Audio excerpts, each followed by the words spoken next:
할렐루야. 오늘도 주님과 함께 동행하시는 귀한 성도들 되시기를 주의 이름으로 축복합니다. 우리는 지난 시간 하나님께서 의인을 시냇가에 심은 나무처럼, 그리고 큰 물가 옥토에 심어놓은 포도나무처럼 하나님께서 그렇게 의인들을 복주셨다 하는 것을 살펴봤습니다. 그러나 악인은 하나님께서 땅에서 뽑아내버리신다 그러셨어요. 우리가 말씀대로 살면 복을 받고 하나님 말씀에 불순종하고 거역하면 하나님께서 뽑아내버리신다. 이 영적 진리를 오늘도 간직하며 사는 우리가 되기를 원합니다.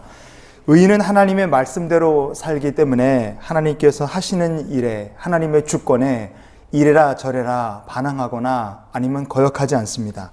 하지만 악인은 어떻습니까? 악인은 우리 인생을 심기도 하시고 뽑기도 하시는 하나님, 주시기도 하시고 취해 가시기도 하시는 하나님의 주권을 인정하지 않고 비난합니다.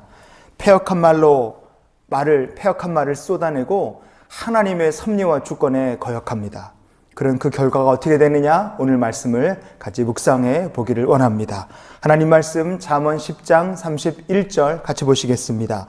의인의 입은 지혜를 내어도 패역한 혀는 배임을 당할 것이니라. 아멘. 패역한 혀다 그랬습니다.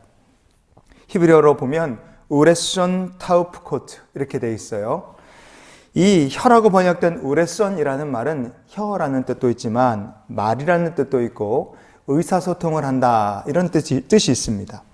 이 패역이라고 번역이 된 타우프코트라는 말은 앞이나 뒤, 위나 아래가 뒤집어졌다라는 뜻이 있고요.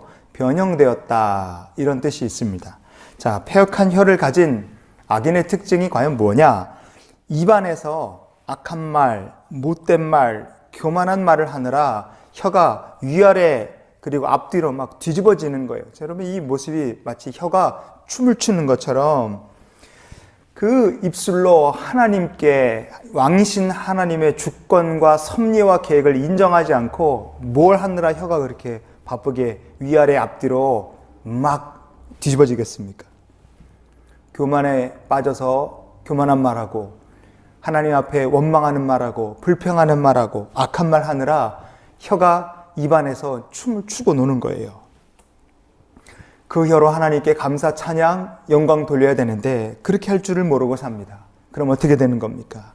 배임을 당할 것이다 그렇게 말씀해요.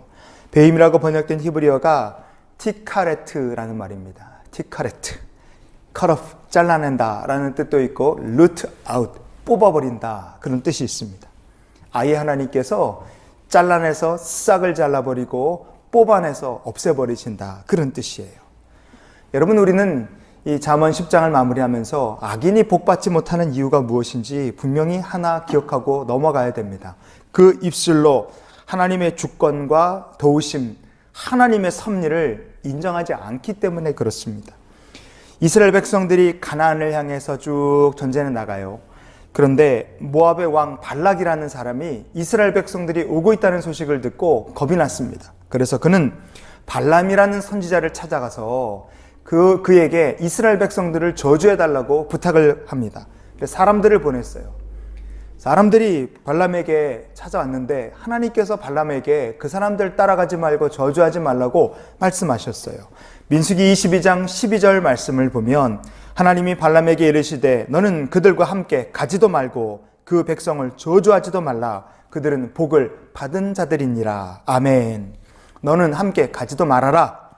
저주하지도 말아라. 그들은 이미 복을 받은 사람이다. 하나님께서 이렇게 말씀하셨어요. 그럼에도 불구하고 이 발람 선지자는 이 모압 왕 발락이 약속한 이 보상에 눈이 멀어갖고 그는 결국은 불의의 재물 때문에 하나님 말씀을 거역하고 그들을 따라가서 저주를 합니다. 3번이나 저주를 했지만 번번이 저주를 할 때마다 그 저주를 하나님께서 막아버리셨어요. 나중에 이 발람은 어떻게 되느냐? 여호수아 13장 22절 말씀해 보면 이스라엘 자손이 그들을 살육하는 중에 볼의 아들 점술과 발람도 칼날로 죽였더라. 아멘. 처음에는 발람을 선지자로 성경이 말합니다. 그러나 나중에 여호수아 가서는 발람은 점술가다 이렇게 말해요. 이미 하나님의 말씀과 뜻을 거역하고 불순종하며 가서 가지 말라 그랬는데 갔고, 저주하지 말라 그랬는데 저주했을 때 그는 자신이 받은 귀한 하나님의 선지자라는 사명을 박탈당한 겁니다. 그래서 그는 선지자가 아니라 점술가로, 무당으로 그들은 이 발람은 비참하게 불명예스럽게 죽임을 당하고 말았어요. 하나님의 주권에 불순종한 대가를 스스로 자초한 그 대가를 치르고 만 겁니다. 발람의 이 저주 사건을 하나님께서 이렇게 직접 말씀하셨어요. 신명기 23장 5절 하반절에 보시면 내 하나님 여호와께서 발람의 말을 듣지 아니하시고 내 하나님 여호와께서 그 저주를 변하여 복이 되게 하셨나니. 아멘. 저주가 변하여 복이 되게 하셨다. 발람의 저주를 듣지 않으시고 그 저주가 오히려 변하여 복이 되게 하셨다. 하나님께서 택하신 자기 백성을 어떻게 보호하시고 축복하십니까? 우리를 향하여 퍼부어지는 세상의 저주와 악독한 말이 변하여 복이 되게 하시고 승리가 되게 하시는 분이 하나님이심을 믿습니다. 여러분, 악한 자가 퍼붓는 저주는 결코 이루어지지 않습니다. 하나님의 심판을 받아 그의 저주가 뿌리째 뽑히고 혀가 배임을 당하는 것처럼 하나님께서 싹을 잘라버리시기 때문에 그렇습니다.